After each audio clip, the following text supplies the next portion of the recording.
الحمد لله الذي أنزل السكينة في قلوب المؤمنين. أشهد أن لا إله إلا الله وحده لا شريك له، وأشهد أن سيدنا ونبينا محمدا عبده ورسوله وصفيه من خلقه وحبيبه، بلغ الرسالة وأدى الأمانة ونصح الأمة، وكشف الله به الغمة، وجاهد في سبيل الله حتى أتاه اليقين. صلوات ربي وسلامه عليك يا سيدي يا رسول الله.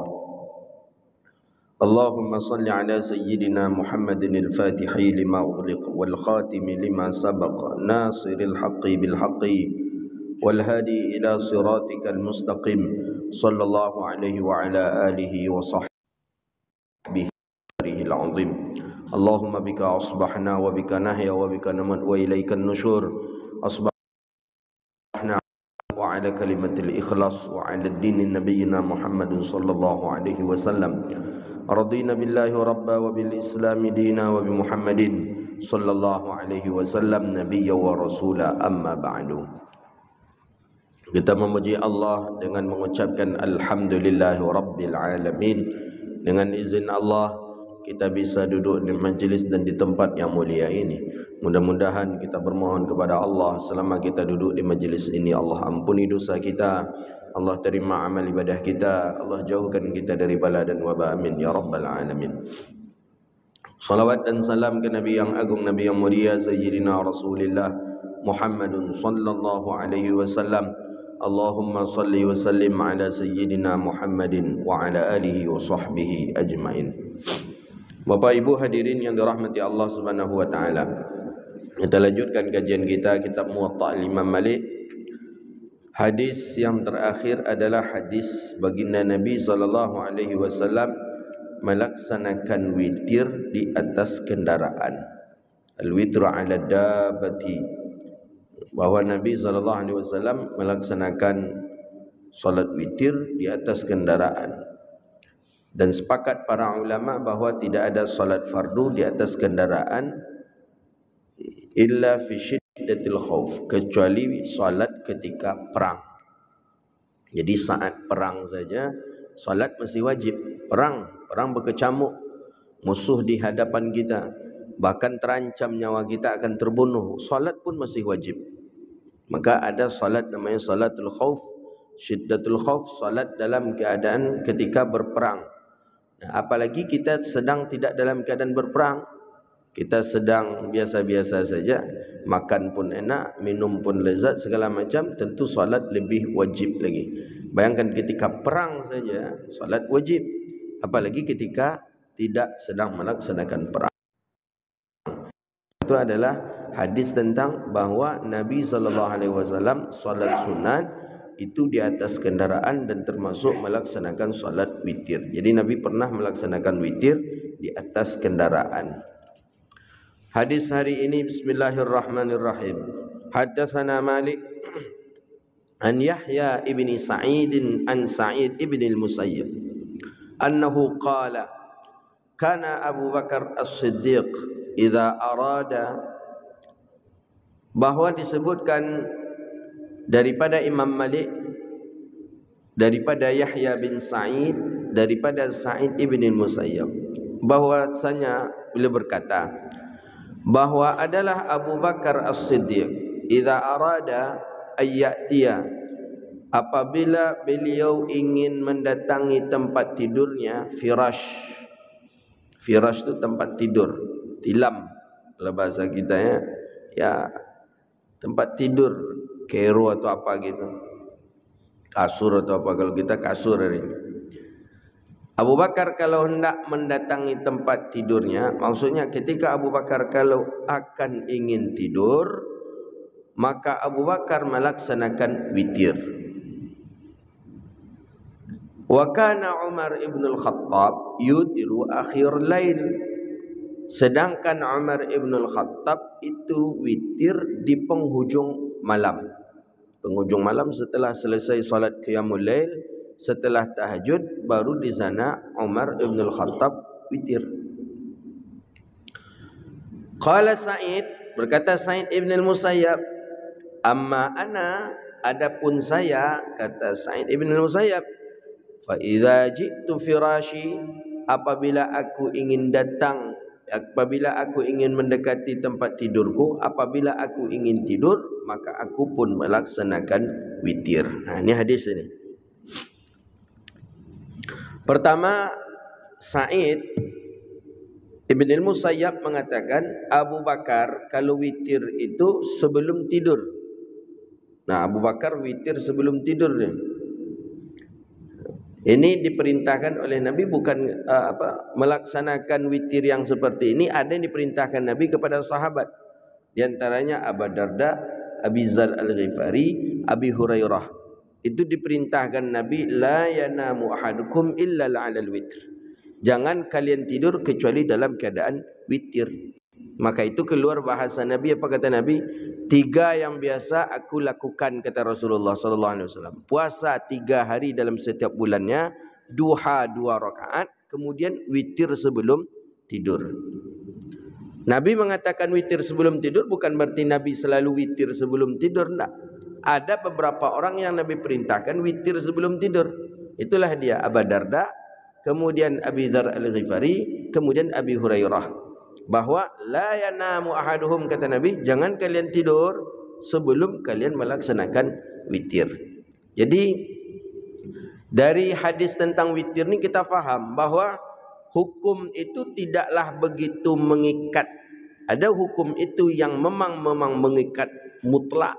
Ada hukum tu yang, ya apa kalau bahasa kita ya, pasang surut lah begitu. Makanya ibarat tali ikat itu bukan ubu mati aja hukum. Oh haram. Nak boleh. Tak. Ada kadang sebuah perkara yang hukumnya itu macam ubu sentak itu. Kadang ditarik longgar dia. Ditarik bisa lepas dia. Begitu. Sama dengan hukum dengan witir. Silakan nak melaksanakan witir sebelum tidur atau nak melaksanakan witir setelah tidur atau ketika penghujung malam. Nanti kita tengok di riwayat hadis ini. Maka kata Sayyidina Abi Qatadah, wa akhraja Abu Daud an Qatadah an Nabi sallallahu alaihi wasallam, qala li Abi Bakrin, Nabi bertanya ke Abu Bakar. Apa kata Nabi sallallahu alaihi wasallam ke Abu Bakar? Ya Abu Bakrin, ya Abu Bakar, kata Nabi, mata tutir. Kapan engkau melaksanakan witir? Ini karena ada orang yang mengadu ke Rasulullah sallallahu alaihi wasallam. Kami jadi bingung ya Rasulullah, karena menengok sahabat engkau ni berbeza-beza cara dia witir. Yang mana yang akan kami ikuti ya Rasulullah? Datangi Abu Bakar katanya witir sebelum tidur. Datangi Sayyidina Umar, katanya witir di penghujung malam setelah tahajud. Yang mana sebenarnya ya Rasulullah? Nabi panggil Abu Bakar, panggil Umar, menghadap Abu Bakar dan Umar ke Rasulullah sallallahu alaihi wasallam. Itu masya-Allah. Ini memang makam sahabat berdua ni memang orang-orang istimewa dalam Islam. Yang apapun masalah, Nabi tak pernah memutuskan salah satu keduanya, membenarkan salah satu keduanya. Selalu Nabi ambil pendapat Abu Bakar agar tidak tersinggung Umar. Nabi ambil juga pendapat Umar. Kadang begitu juga pendapat Umar Nabi iakan, dan pendapat Abu Bakar pun Nabi iakan. Karena orang berdua ni Nabi cukup memperhatikan yang berdua ini. Makanya sampai hari ini disebut ya sahibal janah, ya sahibal katifai. Hai orang yang selalu berada di bawah ketiaknya Rasulullah. Siapa dua orang tu? Abu Bakar dengan Sayyidina Umar. Sampai hari ini makamnya di bawah ketiaknya Sayyidina Rasulullah SAW. Orang yang mulia sekali, yang tak pernah mengatakan tidak dengan apa yang diminta oleh Rasulullah kepadanya, dan siap berkhidmat untuk baginda Nabi SAW. Maka ketika ziarah ke makam Sayyidina Abu Bakar, kan ada lubang itu.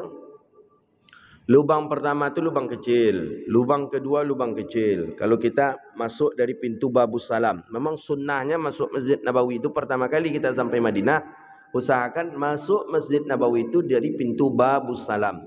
Pintu Babus Salam itu dibaliknya pintu Jibril. Jibril ya, memang Jibril kalau datang ke Madinah dari sana terus dia, maka diberi nama pintu Jibril, arah ke rumah Nabi. Kalau pintu Babus Salam Macam mana cara kita mencontohkan pintu babus salam? Ni umpamanya mihrab. Ini mihrab Nabi. Ini makam Nabi. Ini taman Raudah. Itu pintu babus salam namanya itu.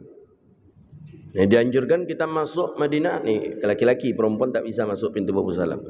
Kita setiap sampai Madinah, kalau ingin masuk Masjid Nabawi, masuk pintu babus salam. Setelah masuk pintu babus salam, solat 2 rakaat, solat sunat tahiyatul masjid.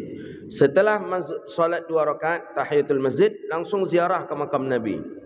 Bisa ke Raudah, tapi sekarang ke Raudah tak bisa, mudah sekarang. Pakai barcode sekarang masuk ke Raudah sekarang. Ziarah makam Nabi. Ziarah makam Nabi, kemudian keluar dari arah pintu yang sebelahnya. Kemudian yang pintu di baliknya tadi, di sampingnya tadi itu namanya pintu Jibril. Nah, kita disunahkan masuk dari pintu babus salam. Masuk kita dari pintu babus salam. Lubang pertama kecil, belum mengucapkan salam di sana. Kadang banyak juga para jemaah umrah seperhatikan entah tak dijajarkan mutawifnya, entah memang dia tak faham. Lubang kedua juga masih belum. Ada lubang satu yang besar, banyak warna emasnya, mungkin juga emas entah apa itu, besar dia, dan tertulis di atasnya, huna salamu ala Rasulillah. Di sini salam kepada Rasulullah. Di lubang itulah kita ucapkan salam. Pas berhadap wajah kita dengan lubang tu, ucapkanlah salam ke Rasulullah. Karena setentang lubang tu, kata masyaikh kita, pas setentang lubang itu pula lah kalau kita berhadapan langsung pas dengan wajahnya Sayyidina Rasulullah sallallahu alaihi wasallam. Di wajahnya Nabi menghadap ke arah kiblat, pas setentang lubang itulah tiba-tibanya wajahnya begini. Di situ salam. Jalan selangkah, di sampingnya lagi ada lubang lagi. Di situ pula salam kepada Sayyidina Abu Bakar. Ada tulisan di atas, "Huna salam ala Abu Bakar Siddiq." Begitu juga yang kedua, yang salam ala Umar ibn al-Khattab radhiyallahu ta'ala. Jadi kita diajarkan untuk salawat dan salam kepada baginda Nabi SAW. Dan salam kepada Abu Bakar dan Umar apa? Di ujungnya kita membaca apa? Jazakumullahu khairul ahsanul jaza. Terima kasih banyak Abu Bakar, terima kasih banyak Sayyidina Umar. Engkau telah berjuang terhadap Islam, engkau telah menjaga Nabi kami, engkau telah berkhidmat kepada Islam dan kepada Nabi. Jazakallah khair. Terima kasih banyak, Allah yang membalas daripada segala usaha dan segala yang engkau lakukan kepada baginda Nabi kita dan kepada Islam. Nah, itu kepada Abu Bakar dan Umar. Maka ketika meninggal Umar ibn al-Khattab, anaknya Abdullah ibn Umar datang kepada Sayyidatuna Aisyah, karena itu kamarnya Sayyidatuna Aisyah, untuk minta izin ayahnya dimakamkan juga di dekat baginda Nabi SAW. Sayyidatuna Aisyah memang dengan akhlaknya yang mulia, dengan yang santun, dengan orangnya yang lembut, dengan yang penuh dengan wibawanya. Sayyidatuna Aisyah ummahatil mukminin, isteri baginda Nabi SAW, mengatakan, "Mal mani'?" Kata Sayyidatuna Aisyah kepada Abdullah bin Umar, "Apa alasanku untuk melarang orang yang semulia Umar ibn al-Khattab dikuburkan di samping suami dan ayahku?" Tidak ada alasannya, karena memang selayak-layaknya Umar dikuburkan di samping Rasulullah SAW dan di dekat Sayyidina Abu Bakar As-Siddiq. Jadi kata Sayyidatuna Aisyah, seluruh doaku dikabulkan oleh Allah dan aku berharap doaku yang terakhir juga dikabulkan oleh Allah.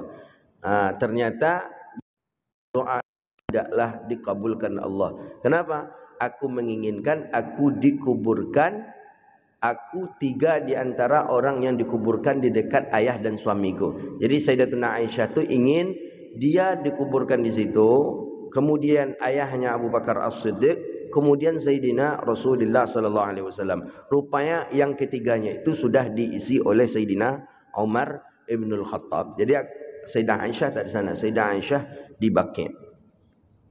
Nabi panggil Sayyidina Abu Bakar, Nabi panggil Sayyidina Umar. Faqala, kata Nabi, "Mata tutir?" "Hei Abu Bakar, engkau witir kapan?" Nah, qala, kata Abu Bakar, "Aku witir min awalil lail." Mulai dari awal malam. Awal malam itu maksudnya ya ba'dal isya. Aku habis salat Isya aku langsung witir. Kata Nabi kepada Umar, engkau Umar mata tutir. Kapan engkau melaksanakan witir? Kata Umar, aku witir di penghujung malam, akhirul lail. Aku witir di penghujung malam. Faqala li Abi Bakrin, maka Nabi berkata kepada Abu Bakar, wa qala li Abi Bakrin yakunu akhadha hadha bil hadri. Ya, berkata Nabi kepada Abu Bakar, ini mungkin karena hadri. Hadri ini karena kehati-hatian. Ya, Abu Bakar sudah berusia juga. Abu Bakar sudah berusia. Ya, keinginan kuat untuk melaksanakan ibadah itu luar biasa, Masya Allah. Maka untuk kehati-hatian, khawatir, takut bahawa beliau nanti malam tidak melaksanakan tahajud, maka beliau lebih elok ba'dal isya melaksanakan tahajud. Sedangkan Umar bagaimana? Umar ini wa akhadha bil quwwah. Jadi kata Nabi, Abu Bakar tadi witir setelah isya karena malam. Karena maklumlah orang tua ku kadang sakit paruh jaga malam lah, sakit pula paruh lah, masuk angin pula lah, payah jaga malam tu kan. Begitu kata begini. Sedangkan Umar ni bil quwwah. Sedangkan Umar ibn al-Khattab ini dengan kekuatannya, ya kuat. Umar ibn al-Khattab orangnya masih tegap, masih kuat, semangatnya Masya Allah. Nah, maka kedua-duanya dibenarkan oleh baginda Nabi sallallahu alaihi wasallam. Jadi kita ya nak witir kita di awal malam silakan, nak witir di akhir silakan. Maka oleh karena itu kata al-musannif syarih rahimahullah taala wa ajma'u, maka kalau begitu sepakatlah para ulama bahawa boleh witir itu ketika setelah solat Isya. Jadi ba'dal Isya kalau nak witir silahkan. Nama. Ada juga yang mengatakan waktu Isya itu ittafaqu ala waqtihi min ba'di salatil Isya ila tulu'il fajri. Jadi Isya mulai dari terbitnya, mulai setelah salat Isya sampai witir. Silakan. Nak pakai tahajud nak tidak langsung dia witir boleh. Silakan, tidak apa-apa. Cuman masalahnya, bolehkah witir setelah selesai maghrib? Kita jamak takdim. Kita musafir, salat maghrib, jamak takdim. Jamak takdim maksudnya Isya kita bawa ke salat maghrib. Habis jamak takdim Isya boleh tak kita witir? Nah itu maksudnya. Berarti posisi witir itu di waktu maghrib. Nah bisa tak? Wa qala anna jami'ul laili waqtul witri. Seluruh malam itu waktu witir. Nah, fa kaifa wa hiya anna man shallal isya'i qabla waqtih. Adapun orang yang salat Isya sebelum waktunya, fi jam'it taqdim, pada melaksanakan jamak takdim. Kan kita salat Isya tapi di waktu maghrib, kan begitu jamak takdim itu. Mengambil waktu Isya dibawa ke waktu maghrib. Kalau jamak takhir, waktu maghrib kita bawa ke waktu Isya. Ni jamak takdim. Jamak takdim berarti Isya kita bawa ke waktu maghrib. Habis maghrib langsung jamak takdim Isya. Setelah itu langsung kita witir. Nah, boleh tak kira-kira? Hal yajuzu lahul witra qabla syafaq. Boleh tak? Nah, kira-kira boleh tak? Cuba-cuba aja dulu. Wa qala Asy-Syafi'iyyah wal Hanabilah. Menurut Imam Asy-Syafi'i dan Imam Ahmad ibn al-Hanbal, qala na'am. Ya, boleh. Kama saraha ahli furu'ihim. Jadi boleh menurut Imam Syafi'i. Jadi bolehkah witir ba'da maghrib? Boleh. Ba'da maghrib maksudnya di waktu maghrib tapi tetap ba'da Isya. Salat maghrib, habis maghrib langsung jamak takdim Isya, habis tu langsung witir. Berarti witir di waktu maghrib boleh kalau jamak taqdim. Itu dia kesimpulan. Menurut mazhab kita Syafi'i dan mazhabnya Imam Ahmad Ibn al-Hanbal. Wa qala al-Malikiyah, tapi menurut Imam Maliki enggak. Kata Imam Maliki enggak, kata Imam Hanafi enggak bisa. Witr ba'da al-isya'i sahihah ba'da syafaqi. Kata Imam Malik enggak, waktu witir tu jelas min ba'dal isya, daripada isya, dan itu pun setelah hilangnya syafaq yang merah. Kata Imam Abi Hanifah enggak juga boleh witir di waktu maghrib walaupun isya tadi. Kenapa? Ba'da isya tadi. Kenapa kata Imam Malik? Wa indanal Hanafi, kata Imam Hanafi.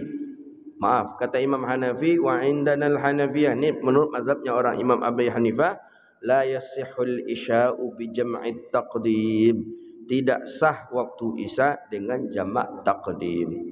Jadi dalam mazhab Hanafi tidak ada jamak taqdim isya, Pak. Dalam mazhab Hanafi yang ada jamak takhir maghrib.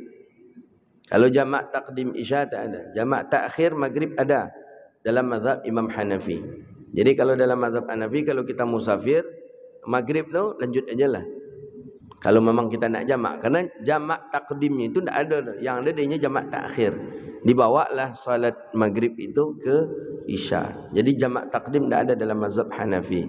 Makanya witir di waktu maghrib menurut mazhab Hanafi tidak ada. Yang kita mazhab Syafi'i bisa. Habis kita salat maghrib langsung jamak takdim. Habis jamak takdim witir boleh dalam mazhab kita Syafi'i.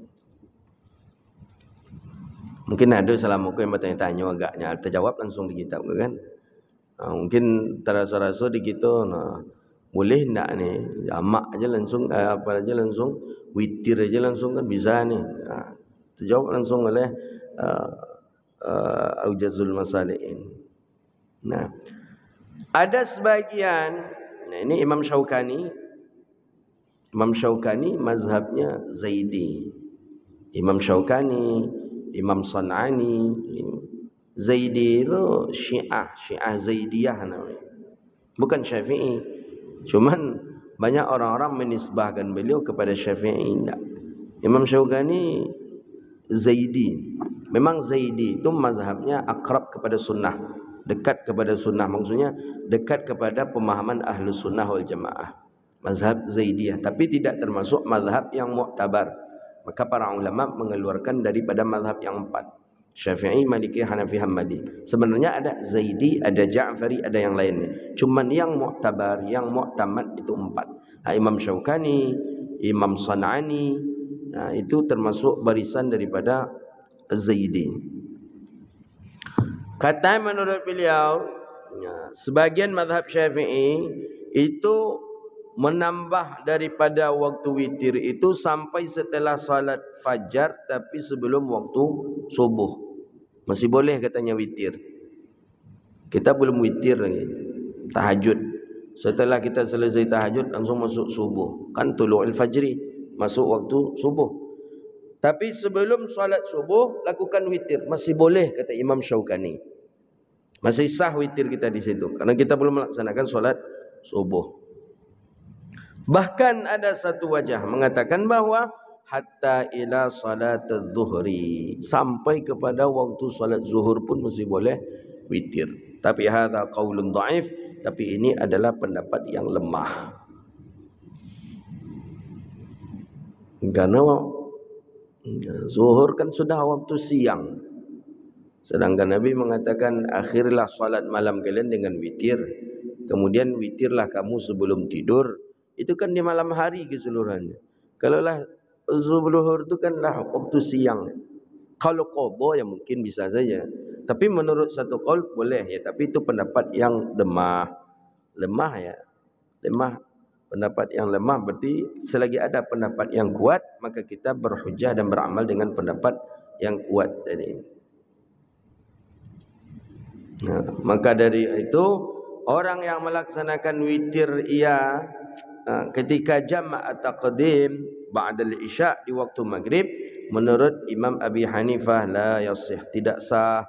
Karena witir menurut Imam Abi Hanifah wajib, maka siapa ketika jamak takdim faqad athim, maka dia sungguh telah melaksanakan dosa.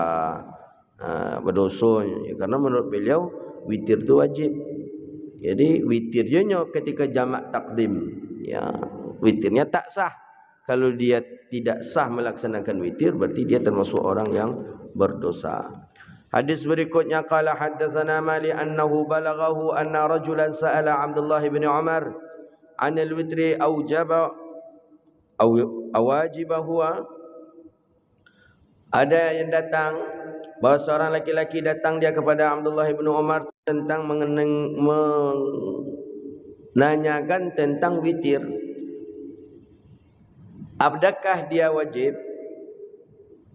Witir tu wajib tak ya Abdullah bin Umar?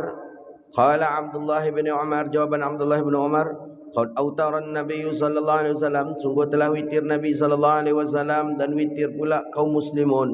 Qala faja'ala ar-rajulu raddu alaihi, ditanya balik, witir tu wajib atau enggak ya Umar? Dijawab jujur Umar, baginda Nabi SAW witir dan kaum muslimin.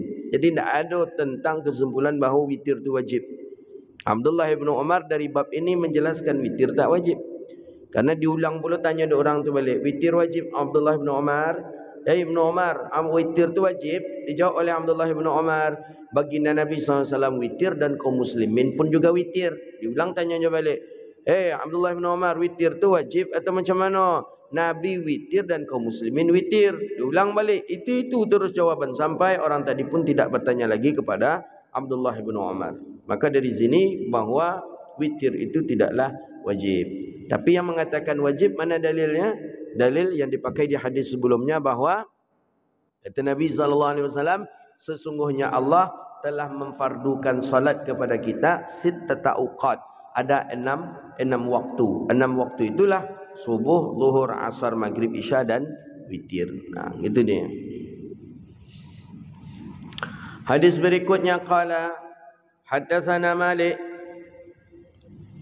annahu balaghahu anna Aisyah,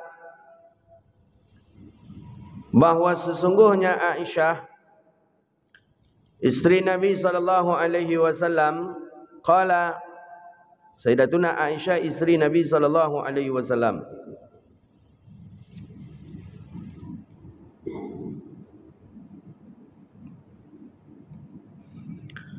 annahu balaghahu anna Aisyah zawjan Nabi sallallahu alaihi wasallam kanat taqul, kata Sayyidatuna Aisyah, man khasya, siapa yang takut, ia kata Sayyidatuna Aisyah, ayyanama, bahwa tidur ia sampai waktu subuh, khawatir tidak bangun ketika tahajud.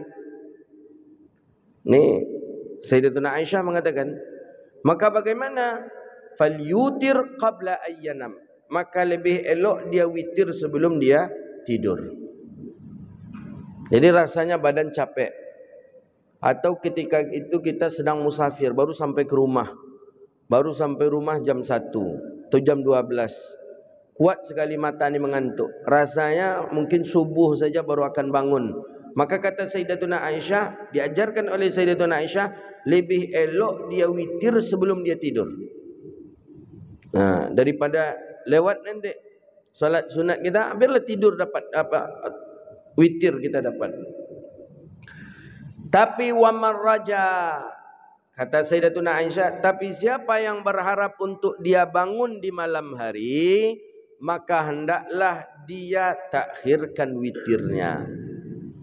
Maksud raja ni berharap, yakinnya malam tu dia bangun, yakin dia rasanya malam tu akan bisa terjaga, maka kalau begitu bagus dia akhirkan daripada witirnya. Jadi kalau begitu Sayyidatuna Aisyah juga punya 2 waktu witir. Boleh dia witir sebelum dia tidur kalau kiranya malam dia tak bangun, atau dia takhirkan witirnya ketika dia mampu untuk bangun di malam hari. Nah, begitu dia. Ya, memang bagusnya mana kedua-duanya bagus melaksanakan salat. Maka dikatakan Nabi SAW, ij'alu akhir salat malam kalian dengan witir. Berarti itu witir ba'da tahajud. Ada yang mengatakan hadis itu maksud akhir salat malam ya Isya. Tutuplah salat fardumu dengan witir. Maksudnya salat Isyanya dengan witir. Habis Isya witir. Itu yang diamalkan dalam mazhabnya Imam Abi Hanifah. Datang kita ke Turki, datang kita ke daerah Pakistan, Afghanistan, Uzbekistan, daerah Tan itu mazhabnya Hanafi. Habis salat fardu Isya, mereka langsung melaksanakan witir. Itu bisa kita lihat. Siapa yang biasa di antara kamu untuk melaksanakan qiyamul lail, maka baguslah ia mengakhiri salat witirnya. Fa inna masyhuda, karena itu masyhud itu yang disaksikan. Wa dzalika afdalun, dan itulah yang paling bagus.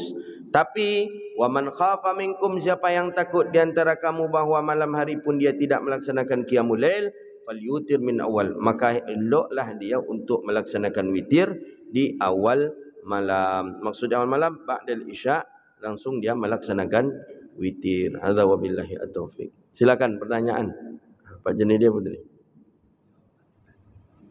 Oh, apa dulu pertanyaannya? Oh, witir di waktu safar. Di witir di waktu safar bolehkah? Ya dalam mazhab kita Syafi'i boleh. Dalam kendaraan pun boleh. Berarti kita naik bis, kita sudah dalam keadaan suci, kita sudah dalam keadaan bersih, kita sudah dalam keadaan suci, dalam keadaan berwuduk juga. Kemudian ya namanya kita numpang orang dengan travel atau dengan bus, masuk kan. Baru habis solat Isya kita langsung masuk. Habis itu sampai kendaraan solat witir lah kita. Nabi SAW melaksanakan witir. Baik. Mungkin ada dua pendapat para ulama. Pertama, kita hadapkan arah kita ke arah kiblat takbiratul ihram, kemudian ikutlah arah mobil walaupun membelakangi kiblat, tidak apa-apa. Sebagaimana dalam hadis juga Nabi lakukan seperti itu. Ada pendapat yang kedua, tidak mesti menghadap kiblat, langsung saja takbir, salat sunat boleh. Maka salat sunat yang dilakukan di atas kendaraan, salat fardu tak pernah. Maka bagaimana dengan kondisi kita dua salat fardu yang kita lewati, bahkan sampai 3 salat fardu yang kita lewati. Dari Jeddah masuk pesawat jam 5, jam 5 masuk pesawat, jam 6 lewat 15 masuk maghrib di Jeddah.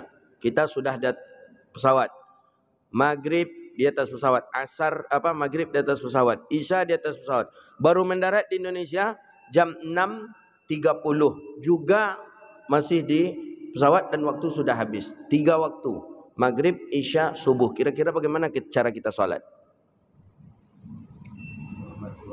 Nah, salat menghormati waktu, salat saja. Wuduk jelas tak ada wuduk, kiblat pun jelas tak menghadap kiblat. Pendapat tidak ada hadis menjelaskan Nabi salat fardu di atas kendaraan. Jadi bagaimana? Ulama mengajarkan salat lil ihtiramil waqti, salat untuk menghormati waktu. Masuk waktu subuh dah salat, masuk pula maghrib salat, masuk pula isya salat, subuh sebelum mendarat, kita setengah jam sebelum mendarat dah salat. Bikaifa sya', dengan bagaimana keadaan, salat saja untuk ihtiramil waqti. Tapi bagaimana? Wajib qadha. Wajib nanti diganti ketika kita sudah sampai. Qadhalah maghrib, qadhalah isya, qadhalah subuh. Begitu para ulama mengajarkan kita caranya. Tak bisa salat je lah. Kan darurat. Darurat itu kalau tak ada yang ngaturnya syariat. Kalau ada syariat mengatur itu bukan darurat namanya. Makanya dibunyikan di situ ad-daruratun tunbihul mahdhurat. Darurat itu sesuatu, darurat itu tunbihul mahdhurat, membolehkan segala yang mahdhurat. Ketika barang itu haram, dia darurat, tak haramnya jadinya. Nah itu. Tapi kalau masih ada menjaganya, itu bukan darurat. Ada yang mengatakan mazhab Syafi'i bersentuhan wudu antara laki-laki dan perempuan yang sah dia menikah, kecuali di Makkah Madinah, karena itu darurat. Tidak, itu belum darurat. Kenapa? Karena masih ada pendapat mazhab yang lain mengatakan tidak batal, tapi bakailah wuduk, rukun wuduk yang membatalkan wuduk sesuai dengan mazhab yang mengatakannya ini. Jadi ada solusinya, tidak cepat-cepat langsung setiap apa Alhamdulillah. Tunggu silakan. Gimana? Ya, di sini disebutkan bahwa ajma'u, ya sepakat bahwa tidak ada salat fardu di atas kendaraan. Tapi ada khilaf dalam mazhab Imam Hanafi, ada khilaf. Dalam mazhabnya Imam Abi Hanifah bin Nu'man ada khilaf, dikatakan bahwa ada salat yang dibolehkan di atas kendaraan. Tapi kalau sepakatnya mengqadha, sepakat para ulama qadha salat yang tertinggal itu sudah sepakat. 4 mazhab, Syafi'i, Maliki, Hanafi, qadha. Wajib qadha salat yang tertinggal. Tertib dalam mazhab Syafi'i kapan saja mengqadha boleh. Cuma dalam mazhabnya Imam Abi Hanifah qadha zuhur di waktu zuhur, qadha asar di waktu asar, qadha maghrib di waktu maghrib. Kalau dalam mazhab kita Syafi'i tidak. Ba'dal isya kita qadha ke 5 waktunya boleh. Nah, begitu. Jadi ya salat wajib di atas kendaraan ya ada. Yang ada salat ihtiram. Kalau salat sunat amalkanlah. Maka itu yang kita katakan kemarin itu. Salah satu sunnah Nabi yang tertinggal. Itu kata Syekh Nurdin Al-Marbu Al-Banjari, hafizahullah ta'ala. Beliau menghidupkan sunnah-sunnah yang tertinggal itu. Beliau tulis satu buah kitab. Al-Munhiyat fi Sunnah apa itu? Sesuatu yang terlarang dalam sunnah. Apa bukan? Sesuatu yang sudah terlupakan terhadap sunnah Nabi SAW. Di antaranya adalah salat sunat di atas kendaraan. Nah, padahal ada kesempatan, kenapa kita tidak melaksanakan salat? Kita suci, kita bersih, dan peluang itu ada, dan syariat pun menjaganya. Silakan, tunggu.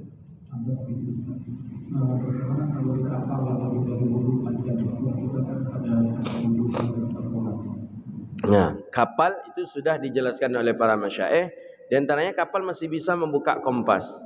Masih ada berpeluang kita untuk melihat arah kiblat. Pertama, kedua kata masyaikh, kapal tu tak begitu banyak larinya seperti mobil yang belok kanan, belok kiri seperti orang yang di darat. Dan begitu juga dengan yang di udara. Kapal masih stabil dia dengan lama, mungkin ada nanti jalur belok, tapi tidak seperti jalur darat. Maka masyaikh mengatakan boleh melaksanakan solat di atas kapal itu dengan solat fardu dan tidak perlu untuk mengqadhanya. Nah, begitu dia. Apalagi orang haji dulu sampai 6 bulan di atas kapal. 6 bulan mengqadha sembahyang lumayan tu. Tidak. Jadi itu sudah ada pembahasan daripada para ulama salat di atas safinah, kapal. Syekh Abdullah Siddiq Al-Qumari punya satu buah kitab membahas panjang lebar tentang salat di atas kapal itu. Kita juga pernah bertanya dengan Masyaikh Syekh Abdullah Ahmad Ajin tentang salat di atas kapal itu. Kapal masih berpeluang membuka kompas, masih berpeluang menentukan arah kiblat, posisi solat pun gerak-geriknya okey, wuduk pun sempurna bisa, kemudian arah kiblat pun juga okey, maka dikatakan oleh para ulama boleh dan tidak mesti untuk i'adah atau mengqadha gitu. 6 bulan ke Makkah, 6 bulan dulu. Biar-biar kita dulu 6 bulan ke Makkah. Maka sekali ke Makkah tu ada yang 3 tahun, 4 tahun mengaji sambil berdagang. Ya sebelum adanya Wahabi lah. Kalau ada Wahabi ni tak ada, rusak semua ada Wahabi ni. Yang mengaji pun diusirnya, yang berdagang pun dia bahkan ada yang terbunuh. Bahkan jemaah haji yang ada di atas kapal tadi itu ada yang meninggal dunia. Itu cerita masyayikh kita itu yang sudah sepuh meninggal dunia. Meninggal dunia itu telah diikatkan besi di tubuhnya, kemudian dibuang ke laut tadi. Dia sampailah ke bawah itu, sampai ke bawah entah makan dia ikan, wallahu a'lam. Tapi itulah cara menyelenggarakan jenazah ketika itu. Ya tak mungkin disimpan 6 bulan di dalam kapal. Jadi solusinya disenggarakan, dimandikan, disolatkan, habis itu kuburnya adalah laut itu. Apakah kena juga dia azab kubur? Kena, tapi kan tak masuk kubur ustaz. Iya, kubur tu maksudnya sesuatu yang setelah meninggal dunia tu alamnya alam kubur namanya. Walaupun terbakar, walaupun kena bom, walaupun apa segala macam, tu dah alam kubur namanya. Ya, kena tanya dia, ditanya tetap dengan pertanyaan yang sama oleh malaikat. Ada yang lain? Silakan Pak Junedi. Mana bisa kita tayamum dalam pesawat? Jelas dalam Al-Quran tu sa'idan tayyiba. Ada tanah, ada pula debu yang suci. Dari situlah kerana gitu, tanah tidak ada, debu tidak ada. Okey, ada mazhab mengatakan tak perlu tanah, tapi ada saja debu. Kira-kira ada tak debu? Dan debunya itu pun disyaratkan itu nampak. Bisa tak gitu? Bersih, pesawat tu bersih. Ada yang mencuba juga apa namanya tu, ke kursi. Ditapuk kursi itu ndak je, tapi kalau kursi di rumah awak tapuk bosin gitu langsung dia. Kursi oto gitu kita apa tu langsung bersin gitu dia. Kalau pesawat tak. Ya macam mana nak? Ihtiramul waqti aja lah. Bismillah salat ihtiram. Oh, ambil wuduk, air kan ada ya. Berapa banyak kita di atas pesawat? 500 orang kita di atas pesawat. Toilet kiri kanan 48 tak cukup. Air basah, tergenang. Bahaya. Kelistriknya pesawat bahaya. Itu kemarin kita diumumkan itu.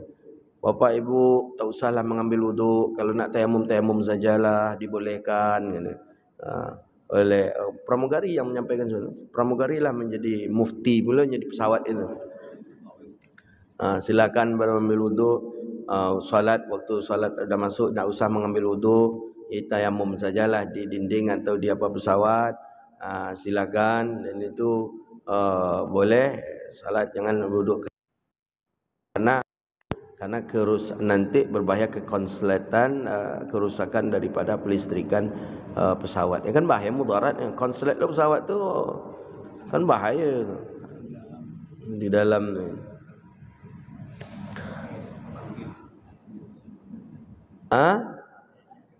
Iya, di kita ndak habisan. Di kita memang sailul ma', air yang mengalir. Yang mengalir ya walaupun dengan sedikit saja. Ya, mungkin dengan satu botol aqua tu, kalau botol aqua gelas ini kita bisa berwuduk dengan ini dalam mazhab kita Syafi'i. Apalagi orang mazhab Maliki ni, satu botol aqua ni bisa untuk 2 orang ni kalau dalam mazhab Maliki. Maliki tu paling hemat wuduk. Saya perhatikan orang Sudan itu masya-Allah. Sikit ni. Tapi bisa apa dia? Banyak dia. 2 inilah bisa seluruh organ tubuhnya. Jadi ambil sedikit saja, kemudian dimulai dilebarkan, kemudian begitu juga. Sedangkan dalam mazhab kita Syafi'i begitu juga. Ya, tapi ya jangan sedikit kali ambil kemudian gini-gini kan tidak. Makanya yang pakai semprot-semprot itu tak bisa. Semprot tu habis itu gini-gini kan ini. Tidak, dia memang mengalirkan, mendatangkan air. Itu bukan air jadinya lagi, apa namanya itu? Embunnya gitu. Tapi kalau mungkin agak besar, mungkin dibuka tutupnya, memang diletakkan betul air. Jadi kemudian kita usapkan begitu. Tapi ada juga pendapat mengatakan boleh katanya. Boleh. Tapi kita waktu dengar dengan masyaikh waktu itu katanya tak bisa. Itu karena ya air tadi itu sudah dijadikan seperti apa ya? Uap atau apa begitu, sehingga tidaklah ketika dikumpulkan dia tidak tergenang, ya berbentuk air dia. Sekali, 2 kali, 3 kali itu belum lagi, dah banyak baru dikumpulkan. Maka lebih afdalnya kita buka saja, masukkan, mungkin bisa kita membasuhnya. Itu lebih afdal. Di mana disyarahkan tentang itu ya? Dalam Tausyikh kalau tak salah saya ada ini. Menawi Al-Bantani ada menjelaskan tentang yang disemprotkan itu, air yang disemprotkan. Maka dalam mazhab Syafi'i itu kan sailul ma', air yang mengalirkan air. Baik, ada yang lain? Silakan. Assalamualaikum Ustaz. Assalamualaikum. Menanyakan yang witir ini sebenarnya kan ganjil Ustaz. Ada satu rakaat di bacaan sholat al-Ikhlas, al-Falaq, An-Nas, dan juga 2 rakaat salam di dalam rakaat, bahkan ada yang 3 rakaat langsung salam. Yang sebaik itu yang mana mohon penjelasan. Assalamualaikum warahmatullahi wabarakatuh. Apa maksudnya tadi? Sudah ada yang satu rakaat, ada salam, ada yang 2 rakaat, baru ditutup dengan satu salam, ada yang 3 rakaat langsung satu salam. Yang sebenarnya baik. Witir seluruhnya baik. 3 1 salam, 1 1 salam, 3 rakaat 2 salam, baik. Dan bahkan pendapat kemarin dah kita baca dah 2 minggu 3 minggu bulan yang lalu dah. Bahkan pendapat yang kuat itu ya 2 salam kemudian 1 salam, itu pendapat yang lebih kuat dan itu pendapat hadisnya yang lebih sahih. Yang diamalkan, kita amalkan selama ini. 2 sabbihis dengan kuliah salam. Habis itu berdiri lagi qul huwallah, qul a'udzu falaq, qul a'udzu binnas, salam. Berarti 2 salam, 1 salam. Berarti 3 dengan 2 salam. Itu yang lebih kuat dan yang lebih afdal melaksanakan witir. Dan itu yang paling dikuatkan dalam mazhab kita Syafi'i. Jadi boleh nak 11 1 salam langsung boleh juga. 11 rakaat sampai lupanya salam aja lah, bilunya lupa tu lah, hitungnya witir tu. Saking banyaknya witirnya boleh. Nah begitu. Sudah kita bahas di pertemuan yang lalu, bulan yang lalu kalau tak salah. Jadi silakan nak 2 salam kah kita buat 3 rakaat tadi, silakan. Atau 3 rakaat 1 salam boleh. Atau 1 rakaat 1 salam saja juga boleh. Atau 11 rakaat kita buat 1 salam saja juga dibolehkan. Atau 10 rakaat dulu dengan 5 salam boleh. Habis itu tambah 1 dengan 1 salam juga boleh. Sudah disyarahkan oleh para ulama sebelum ini. Hadza wabillahi at-taufiq. Rabbana atina fid dunya hasanah wa fil akhirati hasanah wa qina adzabannar. Allahumma faqihna fid din wa 'allimna ta'wil wahdina ila siratikal mustaqim. Rabbana wa atina ma wa'adtana 'ala rusulika wa la tukhzina yawmal qiyamah innaka la tukhliful mi'ad. Allahumma a'izzal islam wal muslimin. Allahumma ansuril muslimina fi kulli makan ya rabbal alamin. Rabbana atina fid dunya hasanah wa fil akhirati hasanah wa qina adzabannar. Wassallallahu ala sayyidina Muhammadin wa ala alihi washabihi ajma'in. Walhamdulillahi rabbil alamin. Assalamualaikum warahmatullahi wabarakatuh.